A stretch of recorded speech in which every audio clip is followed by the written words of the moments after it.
These are Mean Green Perspectives.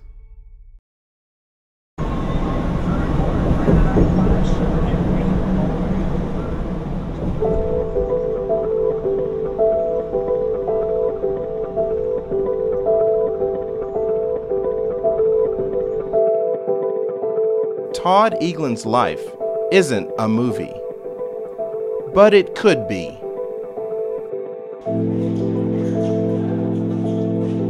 While he and his Mean Green basketball teammates are in Houston to battle the Rice Owls, Todd considers the neighboring city of the Woodlands his home.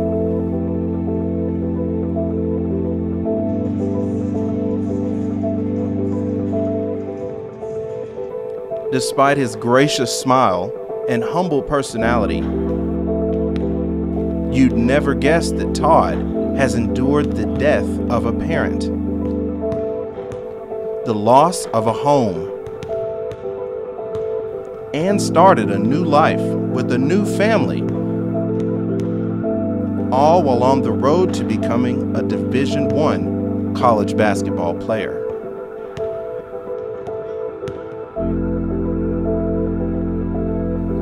Throughout all of his experiences, Todd Eaglin credits two very important gifts for where he is today: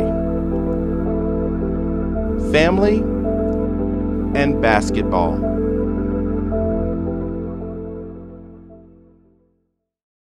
Todd's story begins in New Orleans, Louisiana.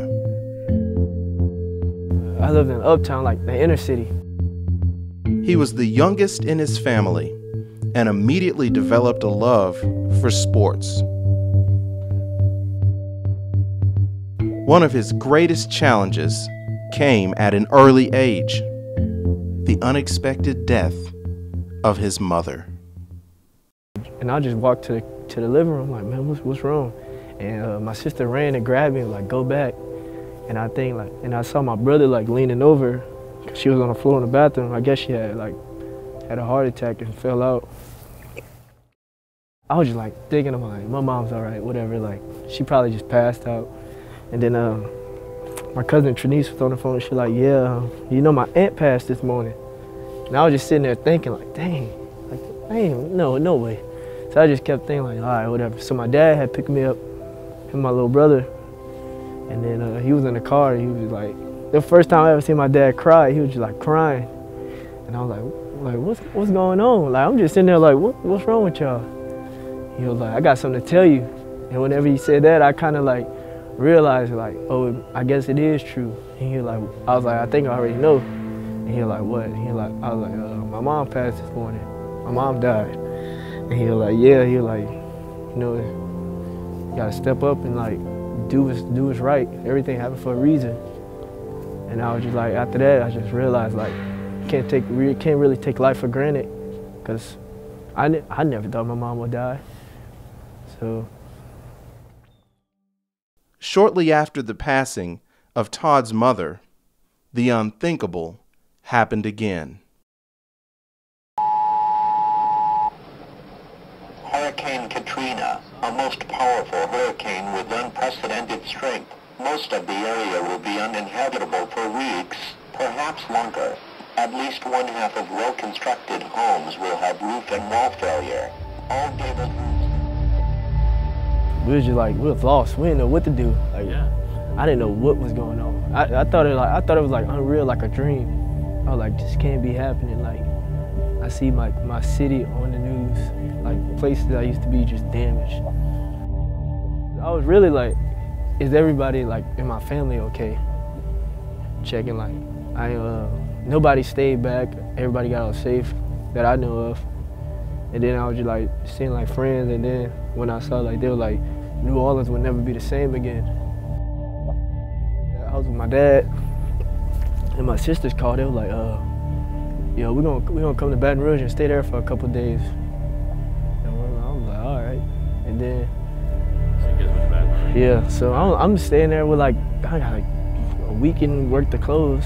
And then my sister like, yeah, we gotta go to Texas now, because it didn't came to Baton Rouge. So then we go to Texas and we look on the news and we're like, man, we like, everything's gone. It's real crazy because when we went back, there was like 2 things that like I got to my room and everything was like my bike was 3 blocks down, my sister's car was in the middle of the road, and there was one thing that stayed there in the same spot. My mom had left my sister a bracelet before she passed, and that bracelet stayed on the couch. I mean, not on the couch, on the dresser through the storm. Yeah, that's the only thing we had like grabbed. My sister was like, oh, look, my mom's bracelet here. Just thinking like, man, like my mom, now this, like, it's crazy. We were living out of a hotel for like at least, I think about 2-3 weeks in the Woodlands. And I was just like, man, like, dang, I wonder what it's gonna be like now. It was during this relocation to the Woodlands that Todd met the Mora family. I started playing baseball with this team, the little league, and then I became friends with like Alex, and it was now my brother Alex was on my team, and then like we were just like normal teammates, and then we started playing like travel ball. So on the weekend, I would go stay with them. He was always at our house all the time, and when school started, he was still there. He's like, are you gonna make my lunch? Are you gonna, are you gonna, come to my school stuff? Are you gonna do everything? And we just like, yeah, we'll come, we'll do whatever. And then he just, after that, he just blended in very nicely with our kids. My phone had got cut off, so Miss Gina had nowhere to contact me, and I was living in these apartments with my brothers. So one day she drove to my apartment and dropped me off a cell phone. And I bought me a phone. Was like, yeah, I need to stay in contact with you so I can know where you're at. I was sleeping on the couch at the time, and we're just staying over there. Like, and then they had moved to a new house, and then she was like, come downstairs, and I had my own room. So then I was like thinking like, dang, like they really like, they love me. I think he needed a home, and he saw our house, and that was going to be it for him. He knew where he wanted to be. He had to make some very tough decisions at 11, with not having a mother and a father around, just brothers and sisters who were older. So my sister kept calling like, when are you coming home? And I just finally told her like, I ain't coming back. So my freshman year, I had broke my arm in a football game, and I had to go to surgery right away, but they couldn't operate on me because I didn't have my insurance. And then my sister was in New Orleans, so she couldn't send it because it was like at 11 o'clock at night. So I guess like that like made a final decision of what I'm gonna do. She was like, if I hand over these papers, that means I'm legally giving you to them. Do you wanna like leave? And I was just like, yeah. On my adopted side, I have a sister named Christina, Ricky, Alex, of course, that's the one of my age, and then I have a younger brother named Marcos. In no way did we ever treat Todd any different than we treated our boys. He got disciplined and rewarded, no different than any of our other kids, and that's just the way it was. Yeah. Whenever we all get together, we're like one big family now, squished it, his family and our family, we all get along really well. My plan was to play football. That was the ultimate plan. Like, play football, that's it. Like, just quit baseball. So my senior year, I was like, all right, I'm gonna play football. So had a couple schools looking at me, and then I started playing basketball in the summer. Like, I was just like, I got bored. So I just like, all right, I'm gonna go play with this team. My senior year, I'll play with this summer team, like for the Woodlands, all my friends on it. So then I guess I started missing camps. Like, wasn't going to football camps and stuff. I was like, Dad, I might just go JUCO. I was like, just let me go JUCO for a year, and then see if somebody gonna pick back up on me. I was at Legends in a basketball tournament, and this coach came up to me, and he was like, I'm the head coach for Tyler Junior College, Coach Marquis. The first thing he said was like, we sponsored by Jordan. So I was just like, what? Yeah, I'm coming there. I was like, all right, I'm not playing football no more. Dre called me, he was like, man, North Texas wants you. And then Coach Benford came down and talked to me, and then he was like, we're gonna offer you. And then I was like, I'm committed now. Like, So that's pretty much it. Which brings us back to today's game. I mean, Todd's here now, you know, UNT, he's at a Division I school, and he's going to graduate next year. Everybody always says Todd is blessed, but in the long run, we've gotten blessed too, in a lot of different ways from him. She used to always tell me something like, I'm like, thank you. You changed my life.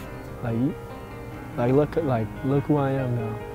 And she's like, no, like, you changed my life. You making me a better person every day. And then I was like, yeah, like, that's pretty deep.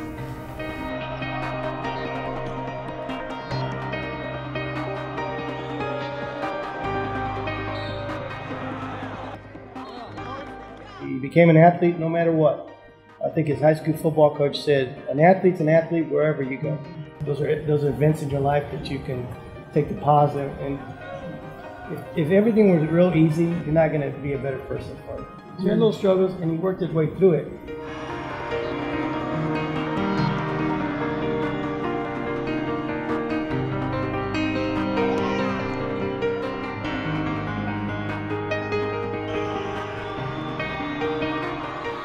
Todd's effort helps his team secure a victory. Afterwards, he has the opportunity to reconnect with friends and family from the Woodlands and New Orleans. Family and basketball. They've brought him through painful losses to exceptional triumphs. Love is the easiest thing to give somebody. It is free. You don't have to pay for it anywhere. You don't have to go buy it at a store or anything. And in return, I hope my children one day will be able to give of themselves to somebody, you know, to help somebody else out, to do something. I hope Todd will be able to remember all this and do something for somebody that needs it. Todd Eaglin's life isn't a movie, but maybe it should be.